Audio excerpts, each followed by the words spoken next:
ভাগ্যের ফেরে ঝড়ের মাঝেও বেঁচে গেল সুদীপা ও সুরূপা। হ্যাঁ বন্ধুরা, এমনটাই দেখতে পাবো আমরা অনুরাগের ছোঁয়া ধারাবাহিকের আগামী পর্বগুলোতে। দীপা যখন জানতে পারে সূর্য কুমায় চলে গেছে তখন চিৎকার করে ওঠে। এভাবেই কেটে যায় কয়েকটা মাস।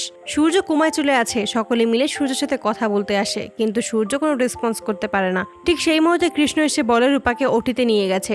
সকলে মিলেই তখন ওটির বাইরে অপেক্ষা করে। ঠিক সেই মুহূর্তে ওটির ভিতর থেকে বাচ্চাদের কান্নার আওয়াজ শুনতে পায়। তখনই দীপা বলে ওঠে, এটা তো ঠিক আমার সোনা রূপার কান্নার মতো। ঠিক সেই মুহূর্তে একজন নার্স এসে একটা বাচ্চাকে দীপার হাতে তুলে দেয়। দ্বিতীয় বাচ্চাকে নিয়ে যখন দীপার কাছে দেবে, ঠিক সেই মুহূর্তেই সূর্য এসে দাঁড়ায় এবং সূর্য সেই বাচ্চাটাকে কোলে নেয়। এতে করে সকলেই খুশি হয়ে যায়, সূর্য সুস্থ হয়ে গেছে। ঠিক সেই মুহূর্তে রূপাকে সকলের সামনে নিয়ে আসে। সোনা তখন বলে, তুমি ওদের নাম ঠিক করেছিলে কি?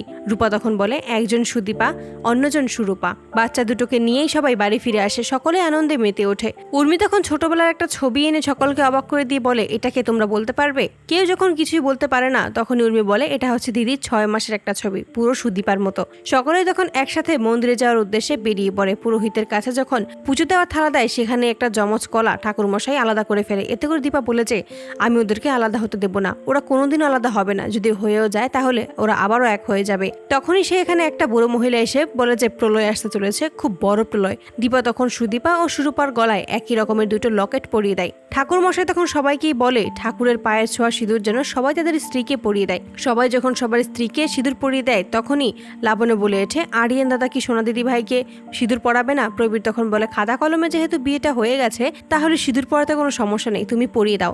তারপরে আরিয়ান সোনাকে সিঁদুর পরিয়ে সকলের সামনে সোনাকে নিজের স্ত্রীর মর্যাদা দেয়। হঠাৎ করেই তখন সেখানে ভূমিকম্প শুরু হয়ে যায়, সবকিছু উলটপালট হয়ে যায়। ঠিক সেই মুহূর্তেই ঠাকুরের মূর্তি এসে সুদীপা ও সুরূপার ওপরে পড়ে যায়। এতে করে সকলে চিৎকার করে ওঠে। সেখানে সকলে মারা গেলেও সেখানে বেঁচে যায় সুদীপা ও সুরূপা। তখন সেখানেই দুজন সাধু আসে, সুদীপা ও সুরূপাকে উদ্ধার করে তাদের সাথে করে নিয়ে যায়। তো বন্ধুরা, তোমরা এটাই তো চাও যেন এভাবেই দুজন সাধুই যেন সুদীপা ও সুরূপাকে উদ্ধার করতে সক্ষম হয়? কমেন্টে জানাও। আর নিয়মিত আপডেট পেতে আমাদের চ্যানেলটি এক্ষুনি সাবস্ক্রাইব করে পাশে থাকো। ধন্যবাদ।